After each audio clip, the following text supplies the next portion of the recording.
ওং নমঃ ভগবতে বাসুদেবায়। শ্রীমদ্ ভগবদ্গীতা চতুর্দশ অধ্যায় গুণত্রয় বিভাগ যোগ।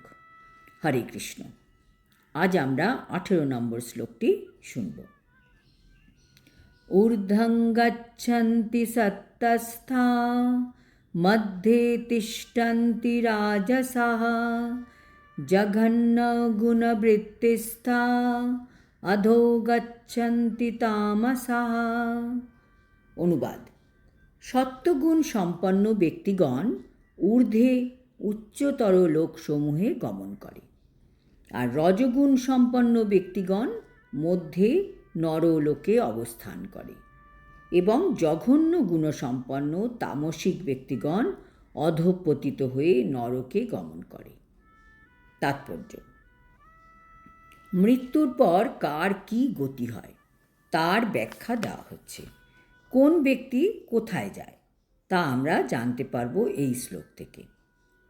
এই জগতের ঊর্ধ্বে হচ্ছে স্বর্গলোক, যেখানে সকলেই উন্নত, যার মধ্যে যতটা সত্ত্বগুণের মাত্রা আছে সে সেই অনুযায়ী ঊর্ধ্ব লোকে পৌঁছয়। সর্বোচ্চ লোক হচ্ছে সত্যলোক বা ব্রহ্মলোক, যেখানে এই ব্রহ্মাণ্ডের প্রধান পুরুষ ব্রহ্মা বাস করেন। আমরা ইতিমধ্যেই দেখেছি যে ব্রহ্মলোকের যে জীবনযাত্রা তা অতি আশ্চর্যজনক, যার হিসাব নিকাশ আমরা করতে পারি না। শ্রেষ্ঠ অবস্থা সত্যগুণ আমাদের সেই স্তরে উন্নীত করতে পারে। ঊর্ধ্বলোক 7টি: ভূলোক, ভুবলোক, স্বর্গলোক, তপলোক, জনলোক, মহলোক, সত্যলোক। এই 7টি ঊর্ধ্বলোকে কে কোনটিতে যাবে, কে তপলোকে যাবে, কে ভুবলোকে যাবে, তা নির্ভর করছে তার মধ্যে সত্ত্বগুণের পরিমাণ কতটা তার উপর। যত বেশি পার্সেন্ট তার উপর নির্ভর করছে সে কোন লোকে যাবে। আর রজগুণ মিশ্রিত এটি সত্ত্ব ও তমগুণের অন্তর্বর্তী।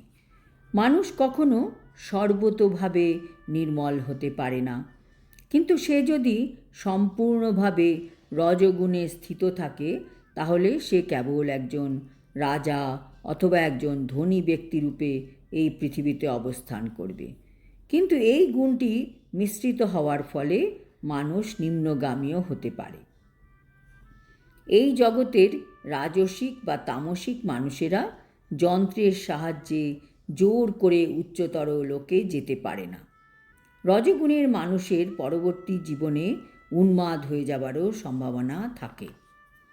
সবচেয়ে নিকৃষ্ট তমগুণকে এখানে জঘন্য বলে বর্ণনা করা হয়েছে। তমগুণে আচ্ছন্ন হয়ে থাকার ফল অত্যন্ত বিপজ্জনক। এটি জড় প্রকৃতির সবচেয়ে নিকৃষ্ট গুণ।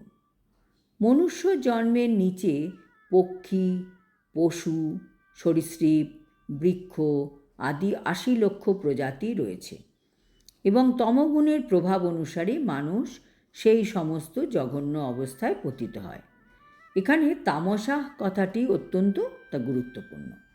তামসাহ বলতে তাদেরই বোঝায় যারা উচ্চতর গুণে উন্নীত না হয়ে সর্বদাই তমগুণে আবদ্ধ থাকে।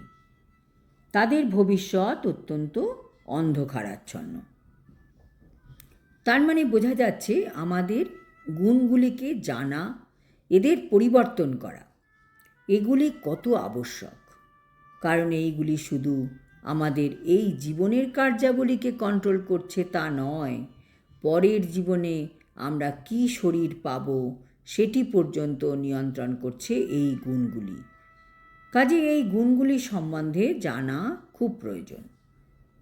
কিন্তু বর্তমান শিক্ষা ব্যবস্থায় এই সব গুণের বিষয়ে কিছুই শেখানো হয় না। শুধু রজগুণ ও তমগুণের বৃদ্ধির ব্যাপারেই শিক্ষা দেওয়া হচ্ছে। ভালো করে পড়াশোনা করে অনেক পয়সা কামাতে হবে এবং জীবনকে ভোগ করতে হবে, তারই শিক্ষা দেওয়া হচ্ছে, যার ফল পরের জন্মে পশু জন্ম পাওয়া। কাজেই একমাত্র কৃষ্ণ ভাবনামৃতের শিক্ষাই রাজসিক ও তামসিক মানুষদের সত্ত্বগুণে উন্নীত হওয়ার সুযোগ করে দেয়। এই সুযোগ যে না গ্রহণ করে সে অবশ্যই নিকৃষ্ট গুণে আচ্ছন্ন হয়ে থাকবে। আজ এই পর্যন্ত। পরের শ্লোকে আমরা জানতে পারব কিভাবে পরাপ্রকৃতি লাভ করা যাবে।